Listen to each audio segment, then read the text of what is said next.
चलिए November 2020 direct text mister Y has two sons he is in receipt of children education allowances 150 per month for his elder son 170 per month for his younger son.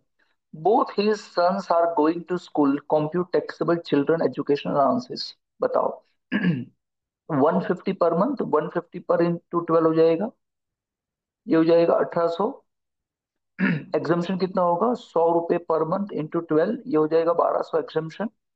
तो पहले वाले बच्चे के लिए 600 taxable होगा।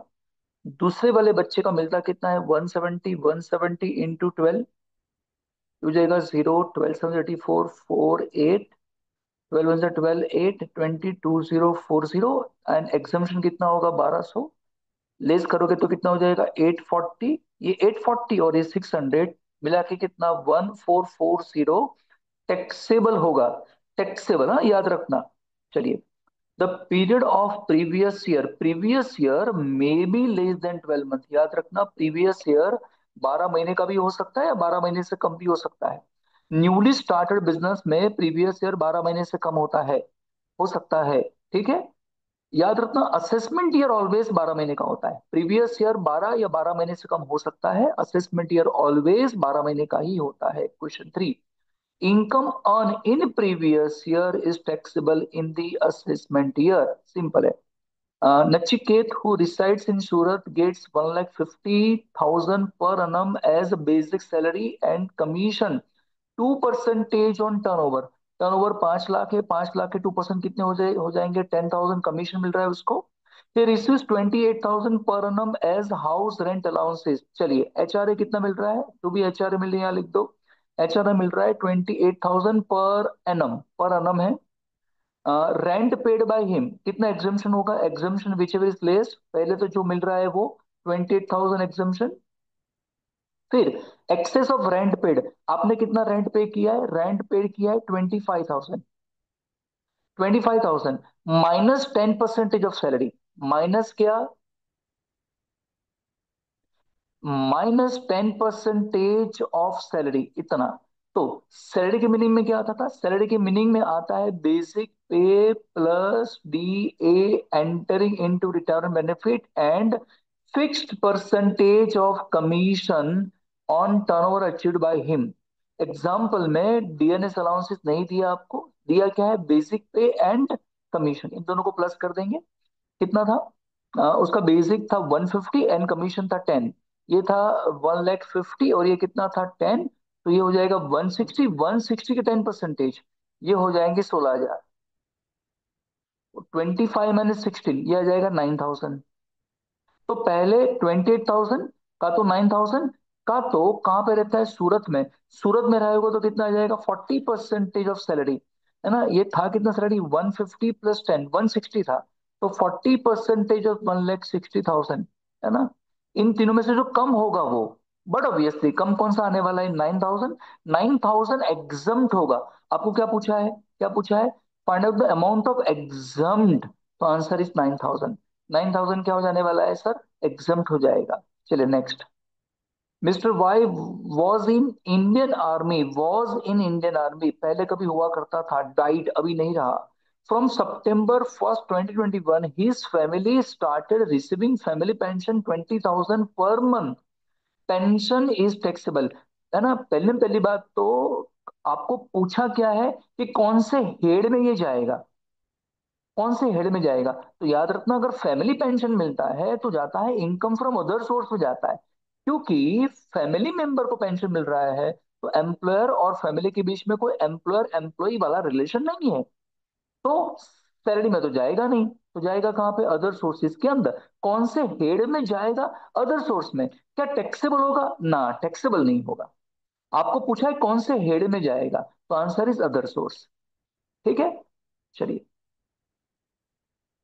Next page पे चलते हैं। चलिए next question, when company is not said as resident in India, resident कब नहीं कहलाएगी, जब उसका place of effective control and management is not in India होगा, तो वो क्या हो जाएगा, नॉन रेसिडेंट हो जाएगी। ठीक है, सही आंसर।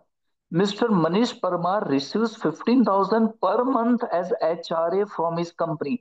15,000 पर मंथ मिल रहा है तो HRA 15,000 पर मंथ इंटू 12, ये हो जाएगा 1,80,000. Exemption which ever is less, तो 1,80,000 जो HRA मिला वो, दूसरा है rent paid minus 10% of salary. आपने कितना रेंट पे किया है? 5,800 पर मंथ. 5,800 पर मंथ, ये कितना होगा?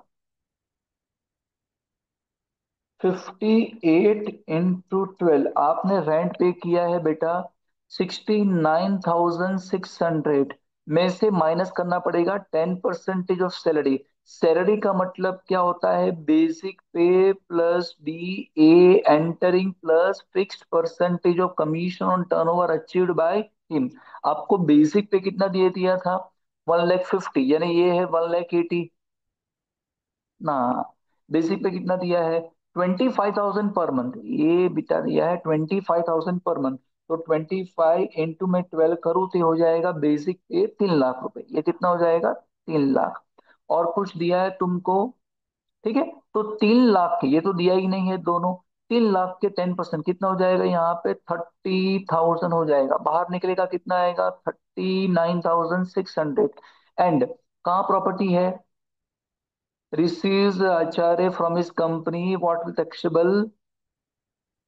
वडोदरा में प्रॉपर्टी है. वडोदरा में होगा तो कितना आ जाएगा? 40% ऑफ सैलरी. और 40% ऑफ सैलरी में क्या था? 3 लाख. तो 3 लाख के 40% कितना होगा? 1,20,000. इन तीनों में से जो कम होगा वो कितना हो जाएगा? 39,600 एग्जम्पशन हो जाएगा. तो बाकी कितना बचेगा?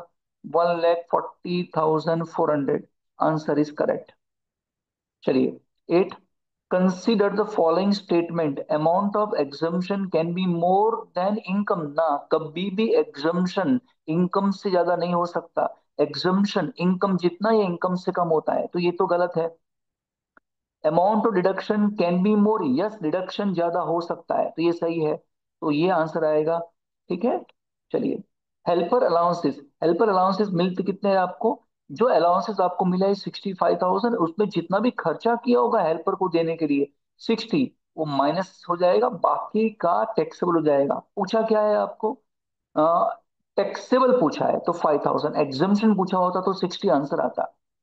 चलिए, resident individual is treated as resident and ordinary resident in India.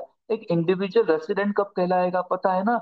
जब वो 182 डेज या ज्यादा के लिए प्रीवियस ईयर में स्टे करता है तो. और 60 और 365 days, 60 days in a relevant previous year and 365 days in a 4 years immediately preceding the relevant previous year. ये रेसिडेंट के लिए था. हमें जानना है कि ऑर्डिनरी रेसिडेंट कब कहलाएगा? जब वो एडिशनल कंडीशन दोनों सेटिस्फाई करेगा. कौन सी? पिछले 10 सालों में, प्रीवियस ईयर को छोड़ के पिछले 10 सालों में 2 साल वो क्या होना चाहिए? रेसिडेंट होना चाहिए. और पिछले 7 सालों में 730 डेज एटलीस्ट होने चाहिए. तो the answer is A. Pin money is not treated as income at all. Pin money income नहीं है. Mr. P is a partner in partnership firm and he received a profit of 8 lakh from the. याद रखना, partner को partnership firm से जो भी profit मिलता है वो एग्जम्प्ट हो जाता है. एक बार पार्टनरशिप फर्म टैक्स पे कर दे तो पार्टनर को टैक्स पे नहीं करना होता है. ठीक है. चलिए फिर. Mr. Rudra is resident but ordinary resident. Find out his income chargeable to tax from the following particulars for assessment year 24-25. ये क्या लिखा है मैं पढ़ लेता हूँ. यहाँ पे इसके अंदर छुप गया है. ये क्या है? 1 lakh received from agriculture land situated. याद रखना, एग्रीकल्चर इनकम होती है ना? एग्रीकल्चर इनकम है तो वो पूरी की पूरी एग्जम्प्ट है. वो पूरी की पूरी एग्जम्प्ट है. और बाकी ये 1, 2 एंड 3, ये पूरे के पूरे क्या था? ये 3 में क्या है? ये दूसरा वाला पॉइंट क्या लिखा है बोलता हूँ. Rent of 20,000 from house property situated in USA but received in India. ये जो रेंट मिला है, अब रेंट मिला है मकान यूएसए में है लेकिन रिसीव्ड कहाँ पे किया? इंडिया में. अगर इंडिया में रिसीव करोगे तो पूरा का पूरा टैक्सेबल हो जाएगा. तो सेकंड पॉइंट के लिए ये 20,000 पूरा टैक्सेबल हो जाएगा, पूरा का पूरा. फिर थर्ड पॉइंट में क्या लिखा है? Profit of 50 from the sale of machine in India but received in Japan. Machine कहाँ पे है? इंडिया में है. इंडिया में मशीन होगा तो इंडियन इनकम हो जाएगी।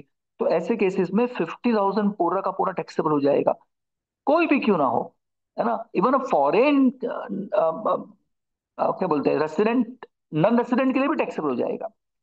एंड थर्ड में क्या बोला है, profit of 2 lakh from business in USA control and manage from India. अगर कोई बिजनेस फॉरेन कंट्री में है और कंट्रोल मैनेज फ्रॉम इंडिया से हो रहा है ना, तो याद रखना रेसिडेंट के लिए तो टैक्सेबल हो ही जाएगा। रेसिडेंट एंड ऑर्डिनरीली रेसिडेंट के लिए भी टैक्सेबल होगा, नॉन रेसिडेंट के लिए ही नॉट टैक्सेबल होगा। तो इन पहले दो के लिए क्या हो जाएगा, टैक्सेबल। तो यहाँ पे तो ये ऑर्डिनरी है ना, नॉट ऑर्डिनरी है, तो इसके लिए भी क्या हो जाएगा, टैक्सेबल। तो ये था 2 लाख, तो 2 लाख और 2 lakh 50 and 270 is the answer. कितना आंसर आएगा उसका, 270। क्लियर। चलिए, ये पेपर भी खत्म।